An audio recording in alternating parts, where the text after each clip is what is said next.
take a look around, if you got a real good eye, you're gonna see that there are more calves back here. I just got done giving all the animals their shots. I'm taking a look at everybody. Got them eating some corn. I got all the animals their shots. I got all the bulls castrated this morning. Out of the 10 new animals that I have, 7 are bulls, or 8 are bulls. 7 or 8 are, I think it was 8 are bulls. Well, they're steers now, but I got them all castrated, and I got all the animals. I got the bigger animals separated back here. You can see those two right there. They're 2 of the newer animals. I got them all a shot of vaccination, and I got them all fixed up and everything. If they needed anything, I gave it to them. And starting this weekend, I would think that starting this weekend, here in about 6 days, I'll be selling animals. I'm gonna have to take a look and see what's going on with the weather. But as soon as the weather clears up and the weather looks good, I'll be taking animals to market. But this morning, I was taking once I got finished, after I gave all my animals their shots and I was taking a look at everybody, I came to the realization that I am at this pace that I am going. If I just kept this pace going the entire time, I would be running about 350 cattle a year by myself. You know, one of the things that I've said in the past was that one of my goals is to run 500 cattle a year by myself. And one thing that I realized after I got done doing everything this morning is that if I just keep this pace, I would be running about 350 cattle a year by myself. And so if I am going to get to that 500 mark, I am going to need to pick it up about 50%. Well, I'm gonna be honest, I think 500 is a little low. I think 500 is a little low. When I take a look at everything that I'm doing and everything that I'm getting done, you know, realistically, I could probably do maybe even 750 cattle a year by myself.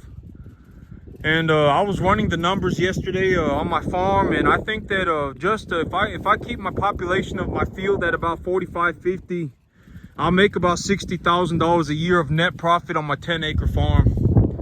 And so this field right here, it's going to make me about $60,000 of net profit on just a reasonable estimate. It may be a little low. You know, maybe I end up doing 65, 70, but I would just say 60,000 a year of net profit is going to be about okay, so how did I come up with that number, and why am I saying that it's a little low? Okay, so you know, a lot of these animals, you know, you already know my formula, the formula that I utilize, that I came up with in terms of what price do I pay for an animal, what kind of animal do I look for. I take the feeder cattle market, I take the price on the live feeder cattle market, I take 10% off of it because I'm running Texas cattle, and then I chop the number in half, and that's about the number that I am, that is the number that I would estimate that I'm going to look to pay for on each animal. That is the number that I would like to invest per animal when I bring them in, right? I've said that. And by the time that I get finished with the animals, they will be ready in terms of a commercial standard. They will be ready for either for the feed yard or more than likely a feed yard. These heifers, they may go off to a cow-calf operation. You know, I get them to a body conditioning score of 6 to 7. I probably put on about 100 pounds an animal a month. And over the 5 months, if they put on 400 pounds and each pound is valued at $2, which is very low, that's $800, right? And so let's say it costs me $300, which it won't per animal. If it costs me $300 per animal, you know, let's say I bring in the animal, okay, excuse me, but then you also got to consider the fact that these animals, when they're lighter weight, when they are a lighter weight, they will bring in more per pound. And so, long story short, if I bring them in for like $850 and I sell them for $1,600, and by the time that they're at that $1,600 mark, they're at a 6 to 7 body conditioning score and about 700 pounds. You know, Lucy, leave them alone. And if they're about at a 700 pounds, then Lucy, come here. And I got two animals over there in the corner squaring up on each other. They're pushing heads, and Lucy's over there trying to bite them in the ear. But it's good when they're squaring up like that. It's good to just leave them alone. They'll figure it out, and everything will go on kumbaya, right? And so I would say that I'm gonna make on a conservative estimate, on a reasonable estimate, I would say that I'm gonna make about $500 of net profit in animal, and I'm gonna run about 125 animals through my farm a year. I'm gonna raise them 50 at a time and put them on a 5-month rotation. They're 12 months a year. That turns into 125, just about 125 animals a year, and I make about $500 an animal. But realistically, I'll probably make something closer to about 700, or excuse me, 600. But a lot of these calves, when I first bring them in, they got blubber on them. They they haven't been castrated.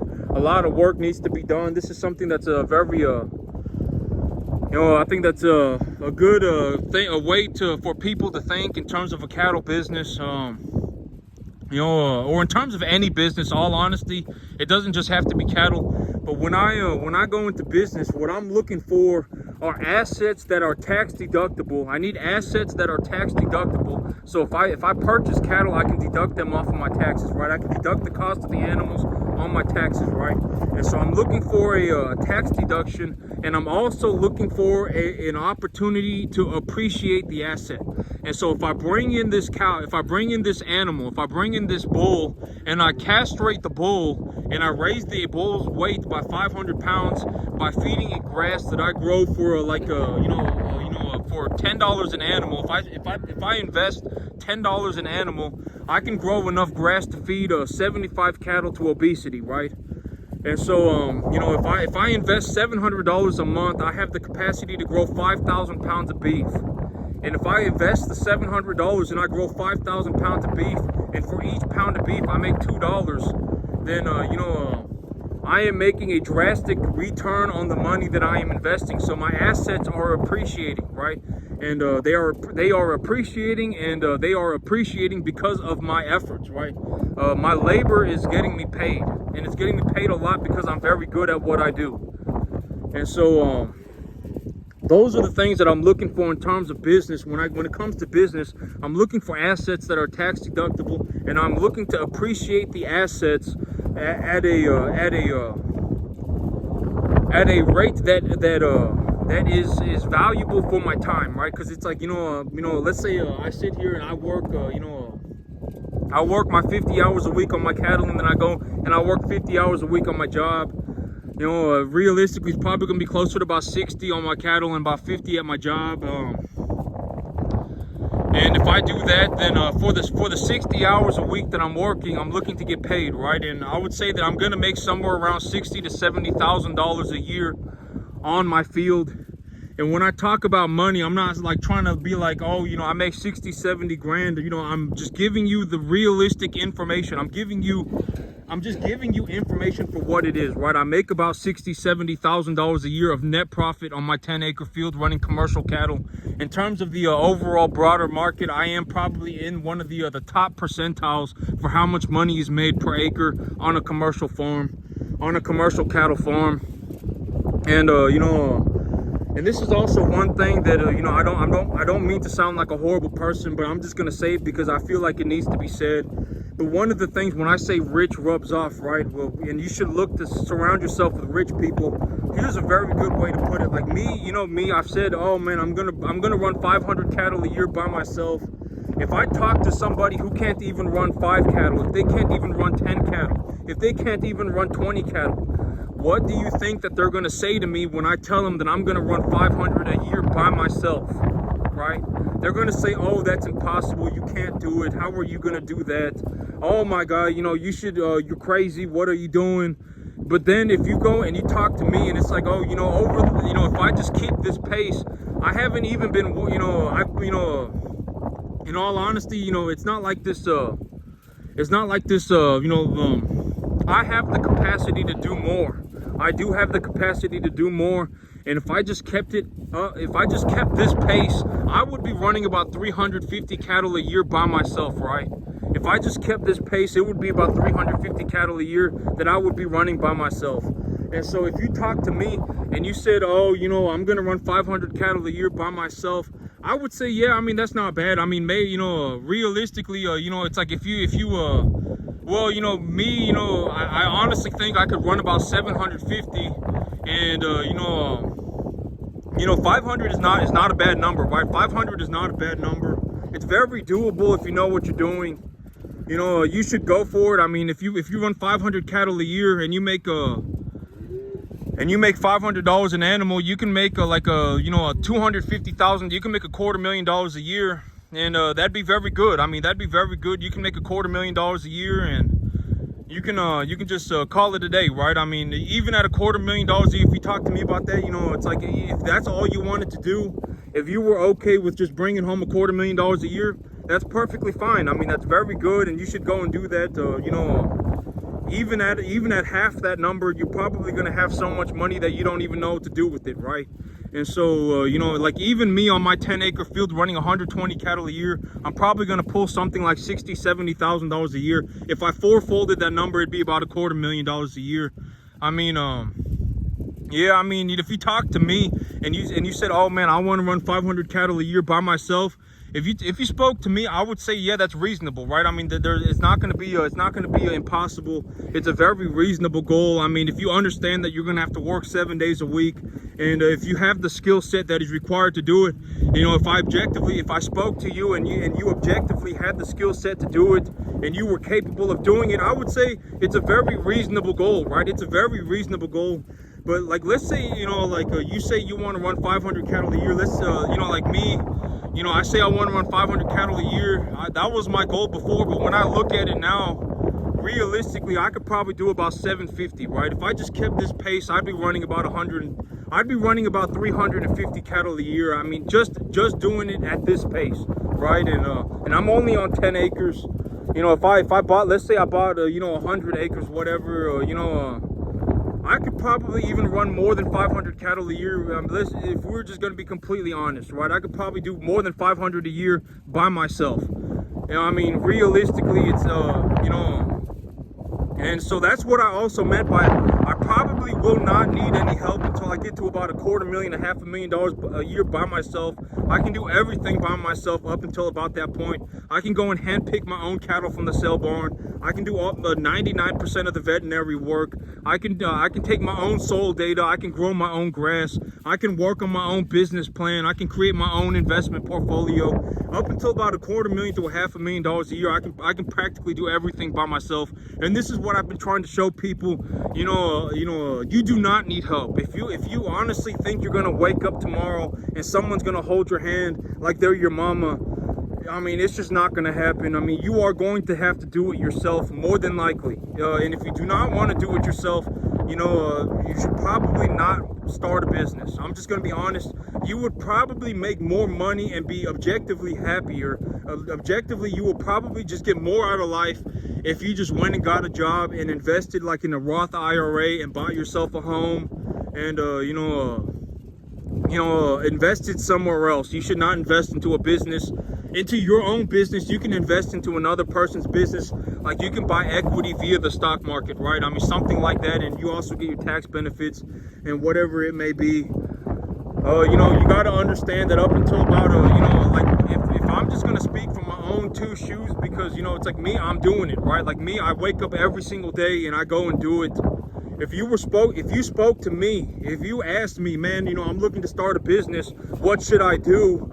I would just tell you what's going on with my life. Work 110 hours a week, work for the next 15 years of your life, work 7 days a week, and do not expect to get paid until the 14th year. But on the 14th year, you are 99% chance going to wake up and be able to make an unlimited sum of money. You can make as much money as you want. If you want to go and run 500 cattle a year by yourself, if you want to go and run 750 cattle a year by yourself, you know, that's not unreasonable. It's more than doable. You will just need to have the skill set. And that is what I mean by rich rubs off, and why you do not want to put yourself around poor people. And it's not just because of farming. It's not just because of cattle. If you spoke to me, let's say I went and I spoke to 10 people. Let's say I went and I spoke to 100 people, and 99 people were, you know, not doing very good. Whatever, right? They're just not doing very good. They're kicking themselves in the dick, whatever it may be. You know, they're just not good people. They've convinced themselves that they are good people. They're altruistic. whatever it may be. And then you got one person who is just like, I work 15 hours a day. I didn't get paid until the 14th year. I run just now, right now I've got 45 cattle on 10 acres, and I have so much grass that they're not even able to eat all of it, and all of my animals are at a body conditioning score of like 6 to 7. I have animals that are already ready to go to market. I make a net profit of like $500 to $700 an animal on my 10-acre field. I'm in like the top 0.0001 percentile of earners for a 10-acre field. I may be in the like 1 in 10 million. And I run commercial cattle. If you spoke to me, the things that I would tell you are different than the other 99 people. But it does not mean that you should go and listen to the other 99 people. And I'm not trying to say that to sound like a horrible person. You should talk to the one person and see what that one person has to say, because objectively, that one person is doing phenomenally well, right? Most people, I'm going to be honest, when I put it all together, like the amount of equity that I'm generating in my field, in my property, if I put that together with my tax benefits and the overall money that I make, I may make something like $200,000 a year. And about $140,000, $150,000 would be coming from my 10-acre farm. And so if you spoke to me, the things that I would talk about would be different. But you should not go and talk to the other 99 people. You should surround yourself with rich people. Because if you came up to me and you said, man, I'm looking to get into the cattle business, I want to run, I understand that I need to work 15 hours a day for the next 15 years of my life. I understand that. And even if I have to work 14 years and not get paid, I would still like to sign up. I would still like to do it. If that is you, if that is honestly you, then, and you woke up on the 15th year, I would say, yeah, you probably can run 500 cattle a year by yourself. And if you want to make $250,000 a year doing it, I mean, that's not unreasonable. Let's say you want to go make $500,000 doing it, and you need to hire 1 or 2 people. But that's the thing. It's like me, one of the biggest things about me is that, because like me, I'm not trying to hear someone's sob story about how hard work is. You see what I'm saying? Like I legitimately work 7 days a week. I don't get a day off. I work 15 hours a day. If you talk to me about how hard your work week is and you're not even working 50 hours a week, I will think you're a moron. Legitimately, I will. I'll be like I don't know what to tell you. I mean, I would not want to be next to you, right? I mean, I honestly wouldn't, because that poorness is gonna rub off, right? I mean, you don't want to be around, you want to be around rich people, right? And so, it's just, I'm not trying to sound like a horrible person. Yeah, let's just be honest with ourselves. Like me, if you came up to me and you spoke to me on the 15th year of your, let's say you actually did what was required to make it, and you got to that point, I would tell you straight up, by the 15th year, you will probably be able to run 500 cattle. You probably couldn't even run more. If you miss the mark horribly and you just turn out to be a very slow learner and you're not very good, you can still run like 500 cattle, right? You could still run let's say like me, at the rate that I'm going, I could probably run about 750 cattle a year by myself, make about 350, make $250,000 take home pay. When I talk about money, I'm talking about how much money I put in my bank account at the end of the day, right? I'm not talking about, I got this much money and now I need to pay taxes and now I need to go and, whatever, right? And then I need to cut this expense. I need to go and pay for this, and I need to go pay for that. I'm talking about how much money is left over in my bank account after I'm done with everything. On this field, I may even bring home close to because the amount of equity that I generate on this field is also a cash value, right? There is also a monetary value to the amount of equity that I am generating on this field. And so if I put it all together, I may be bringing home like $9,000 a month on this 10-acre field on just my cattle business. And if you spoke to me, I would say things differently. Right, I would see things differently. I would tell you different things than someone who does not have the capacity to make it. They don't have the character or the work ethic. They don't have the character or the work ethic to develop the skill set that is required to make it. I mean, there's a lot of reasons for people to fail. It's not, if you look at the world and say good people fail, you're a freaking idiot. Either you're an idiot or you're naive. Either you're like a mentally like a fourth grader, like mentally you are a third grader. And I'm not saying that to make fun of you. If you are mentally a third grader, then I mean, I'm not saying that to make fun of you, but either you're very naive or you're a moron. A lot of people fail because they suck, right? I mean, let's just be honest. You know, if you walked around in the world and said good people fail and only good people fail, you would be an idiot. You would be either a naive person or a moron. And so, you know, there are also reasons why people make it. You know, I worked 7 days a week. I understood the risks that I had to take, and you know, I went for it, even though, you know, I went for it, and you know, I worked balls to the wall. I worked 15 hours a day. I didn't get paid until my 14th year. I'm more at risk of losing money if I don't do this than if I do this. I mean, you know, there are a lot of reasons for people who make it to also make it. And so you should surround yourself with rich people, because rich people will see things differently than poor people. And just because there are a lot of poor people does not make them the good people, and it does not make them right. But that's it for me today, YouTube. Y'all have a good one.